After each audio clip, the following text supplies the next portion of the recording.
How to deposit money and buy crypto on the Crypto.com app. So assuming you have an account set up already, we're going to go to accounts and then fiat wallet right here. And we have to set up our fiat wallet first, and then we can make deposits into it. If you don't have an account set up yet, I have a full beginner's guide linked down below. It shows you how to set up the app and do KYC. KYC is where you give them an ID card or a passport. You have to scan it, and then you have to scan your face to make sure that it's the same person. Once they confirmed it's you, they'll open the account for you and you can come and set up this process. So even if you've set up the account already, go over to home and then go to settings in the top left, scroll down to settings. You can check the referral code below. If you add referral code, even if you have an account already, when you are buying, if you're buying for the first time anyway, you can get some bonus, I think, in CRO. So if you meet the criteria there, and I'll put it on screen what the criteria are right now as I'm making this video, you can actually get some bonus. So if you're making your first purchase, may as well get the bonus. But even if you have an account already, you can go ahead and get that. So we're going to go to accounts and then fiat wallet, and we're going to set up our fiat wallet. So down here, it should say, set up your fiat currency account. I'm going to press transfers and deposit. You can see this right here. It says set up new currency.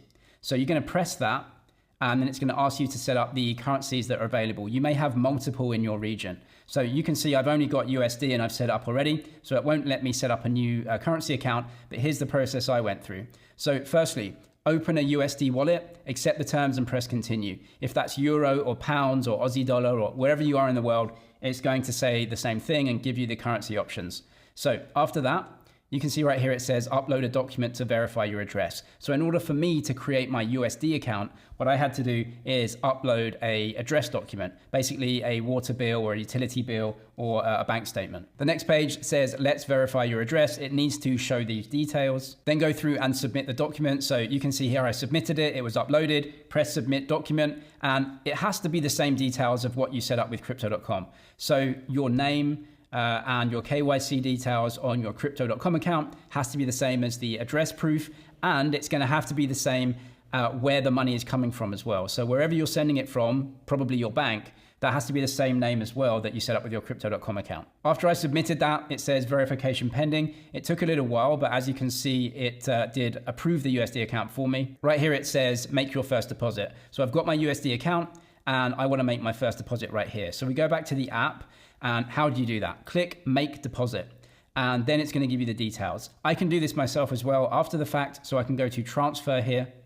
I can go to deposit, and I'm going to deposit USD, and it's going to give me the USD details.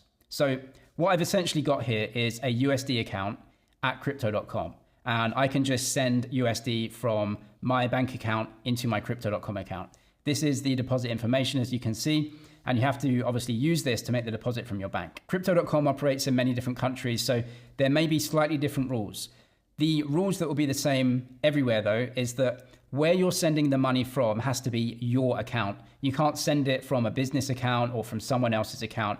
It's just going to be rejected. It has to come from your account with the same name on the bank account that you have in your Crypto.com account. Now, for me personally, where I set things up, I have an IBAN, and that IBAN seems to be unique for my account.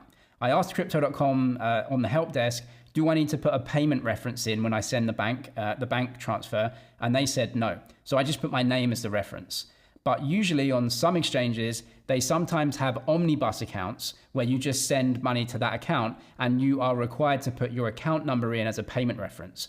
Crypto.com said I didn't need that. So I'm assuming the IBAN that I have is unique to me. This may be different depending on where you live in the world. So you'll have to look. If there's a payment reference that you need to include, you must include that so they know that the payment's for your account. For me, I just have USD deposits here by the Swift network. I just put the IBAN in, set up the beneficiary, sent the payment, and it's just a bank transfer from the normal bank that you have into their bank account. I carried out that transfer, and it probably took an hour or so from the transfer to actually being credited into my account. It's pretty quick, to be honest, with the banking system. So from here, we can go ahead and buy crypto. So in your fiat wallet, you're now using fiat currency to go ahead and buy cryptocurrency. So we can do that right here. We can press buy crypto.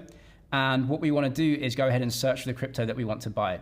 So I think it's important to understand the trading fees here as well. So I'm going to go ahead and buy some Bitcoin. And you can see that there is an exchange rate right here. And I'm going to show you the exchange rate very easily by just selecting one BTC. So the exchange rate right now from US dollars, fiat currency, into BTC on crypto.com is 64,800. I just want to highlight that on Binance, the real traded price of Bitcoin is 63,800. So crypto.com are making a markup here. They're not charging you a trading fee, but what they are doing is buying the Bitcoin cheaper and selling it to us more expensive. Now, this is totally normal with a lot of exchanges.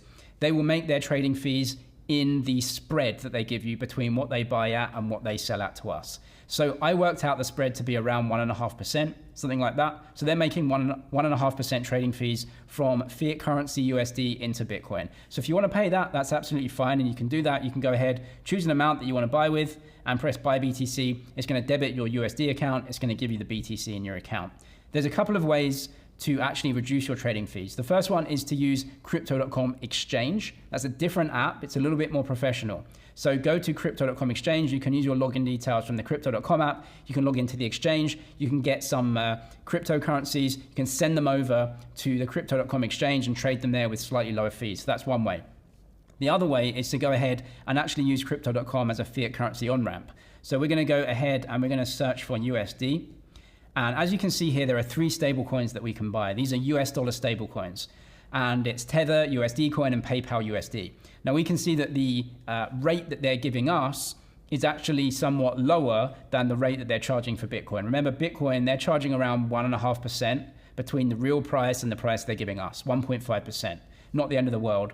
But if we buy one of these stable coins, you can see that Tether at the top has an exchange rate or a fee that they're charging us of 1.5%, right? So every $1 that we want to, or every USDT that we want to buy, we have to spend $1.015. And so it's a 1.5% fee. USD coin is a bit cheaper. That's 50 basis points. And PayPal USD is the cheapest at 26 basis points, something like that, right? So we can actually go ahead and buy, let's say, USD coin. We can type in an amount. So let's say we want to buy 100 USDC. We actually have to pay 166 cents. So it's a small trading fee that we're paying on top. But hey, look, they need to make a trading fee.